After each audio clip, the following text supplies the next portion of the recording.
Welcome back from the break, Ram fans, and back to yet another installment of Missed Moments, where you know the drill. I'm here to get you caught up on everything you may have missed in the crazy world of sports last week.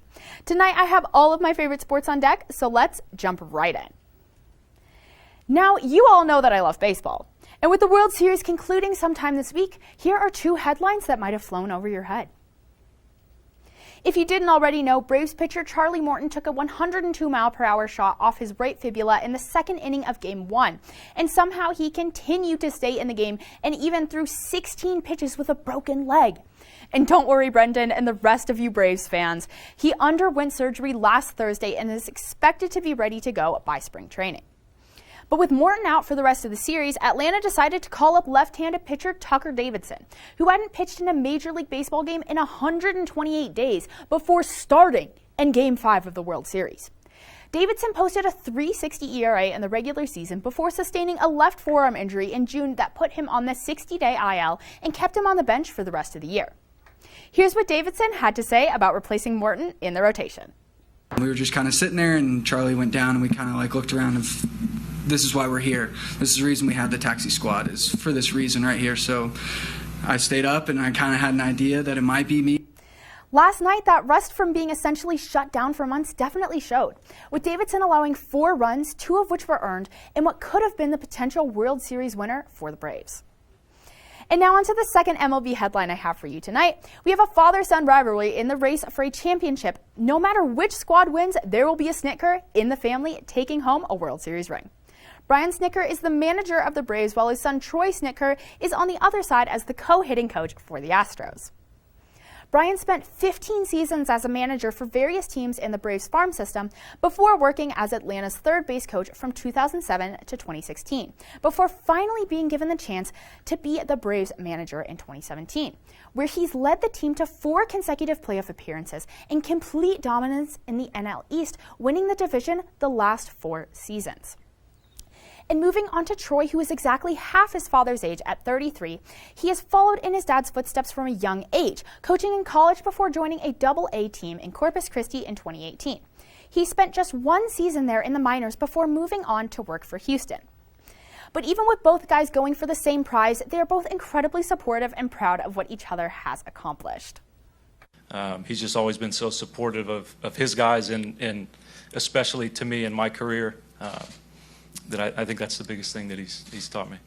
Right now, the father is besting his son, with the Braves currently leading the best-of-7 series 3-2, and Game 6 goes down tomorrow night in Houston to potentially push this series to a Game 7 or give Atlanta their first championship since 1995. Either way, the Snitker family will end up a winner. And now to our last story of the night. With baseball coming to an end, that means that the skating season is just beginning. Right now, Olympic bids are on the line, meaning everyone is going all out during this 2021-2022 season.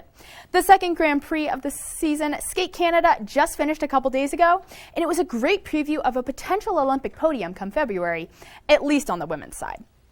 With no surprise, the Russians swept things, led by a Terry Tutberidze's Kamila Valieva, who took gold at her first major senior international event, completing a triple axel in her short as well as another one in her long, accompanied by 3 quads.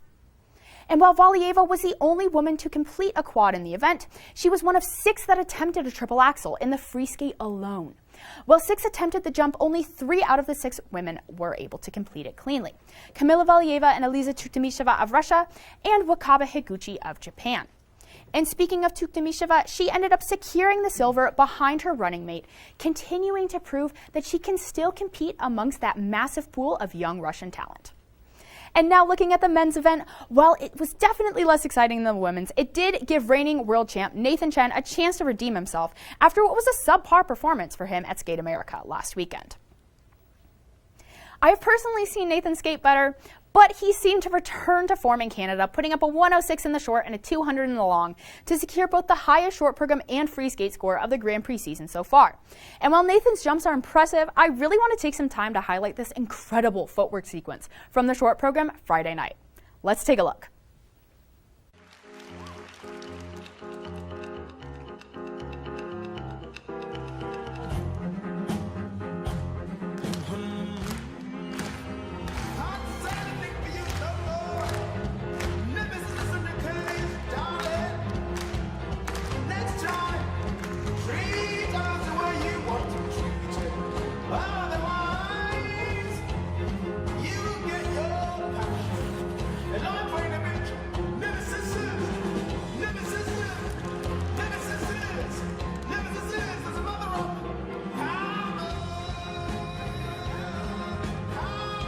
After securing a gold at this event, Chen was positioned well to make the Grand Prix final.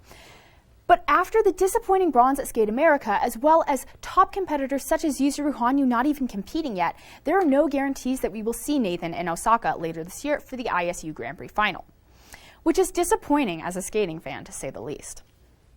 But with that, those are all of my missed moments for this week.